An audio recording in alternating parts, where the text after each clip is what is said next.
If you could think of the one thing that sums up what the Catholic Church is, what would that be? There's a lot of words that probably run through our minds.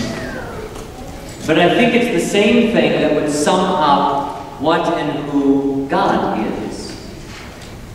Communion.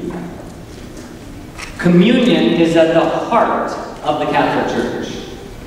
Communion in faith. Communion in love. Communion in way of life. Communion of belief. There is communion with Jesus Christ and with one another. And one of the greatest sins that we commit is breaking communion. Breaking communion with God.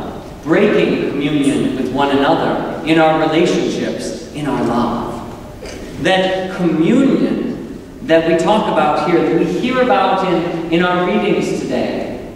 Love. But not just a love that is professed with lips. Not just a love that is felt in the heart. But a love that also bears fruit. That God's love, God's communion, is a communion that is love, but also gives life.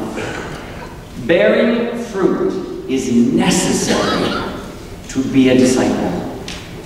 That our love go beyond us is necessary if we are to be Jesus' disciples. The last words of the gospel should catch everyone off guard. Bear fruit and become my disciples. It's not be my disciple first and then bear fruit. Oh no. It is you must bear fruit in order to be a disciple. Because a love that does not extend beyond ourselves is not the love of God.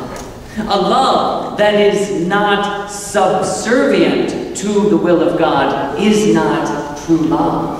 A love that is not in check with our will, with God's will, with others, is not true love.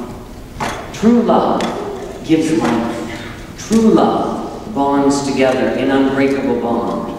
True love bears fruit. It is a love that is beyond words, as we hear St. Paul say. It is a love, rather, that must be in deed. It is a love that causes communion. Because as Jesus said over and over again, I think in this gospel, on our own, we are fruitless. On our own, doing our own thing, we are incapable of living. And so how necessary it is to remain in communion with Jesus Christ. In communion with God. Because we are creatures. We are creatures moved by our passions. We are creatures moved by thoughts and feelings within us. But are they of God? And what we have to do is remain in communion with Jesus in order for them to be life-giving. We are the only creature on the face of the planet that has feelings but doesn't have to act upon them. We are the only creature on the face of the planet that has a will, the ability to choose, the ability to decide over and above our feelings, our reactions, our passions. We have a will that chooses, is this God's love or is this my own? And we make decisions to remain in union or to walk away. The example that I always give my kids in class, or when I'm working especially with confirmation, is the example of the lifeboat. That if we were stranded in the middle of the ocean and the cruise liner was going down, we could try to swim to shore on our own. We could cling to whatever little fragment is floating in the water on our own. And ultimately, what would happen? We would die. We would die in the frigid waters. We would die in the shark-infested waters. We would die of heat exhaustion. We would die of thirst. We would die on our own. The only way to survive is to get into the boat. Our survival requires others. Every culture, probably from the beginning of time, knew this, which is why the capital punishment was not death, banishment. You were banished from your community because you could not survive on your own. To be banished was to be thrown out of the communion, out of that which gives you life, because no one individually can live on his or her own. But our world today, strangely enough, tries to get us to believe that. Our world today wants to make us as self-sufficient as possible. That we don't need to engage in relationships. That we can do everything on our own from the comfort of our own computers. That we can do absolutely everything by myself. And that we need less and less of other people in our lives.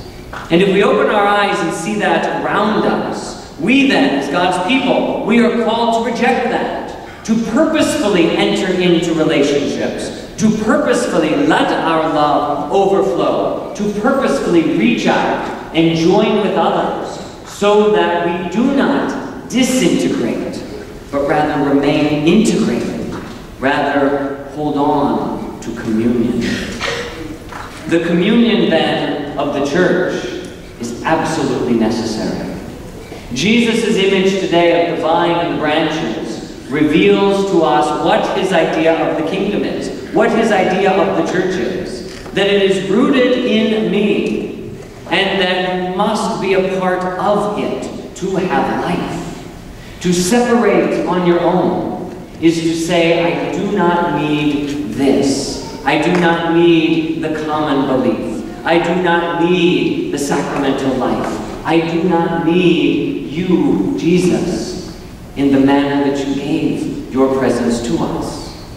That as we engage our faith, as we engage the church, we find Jesus Christ as the root, at its center. We find our life, and we find that I need to be in this lifeboat, because on my own, I am just that, on my own. We have been put into this world not as individuals, but as people who crave communion. And we will search that communion out. We will search for one another. We want to go beyond ourselves. But as we go beyond ourselves, always use the power of reason. Use the power of our choice to determine whether we act upon our passions and our feelings, or whether we reject them. Because sometimes our passions break communion. Sometimes our feelings cause us to be ripped apart. We are invited to overcome those in the power of Jesus and find life in him. Because on our own, he clearly says, we can do nothing. And so we rejoice to be gathered here today.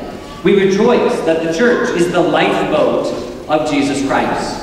That as the world sinks into sin, as the world disintegrates into individualization, as the world sinks into total independency, as the world sinks into subjectivism, that I know what's right for me and you can't tell me otherwise, we need to come together and be in the boat of the church. We need to come together and be saved by someone beyond ourselves, by Jesus Christ. Because apart from him, we can do nothing. So if you feel weak, if you feel alone, if you feel uncertain, if you're not sure, or if your own passions are leading you elsewhere, come to this table. Come to the Lord Jesus and find the answers to everything. Because the communion that is love, a love that gives life, is the communion we were created for.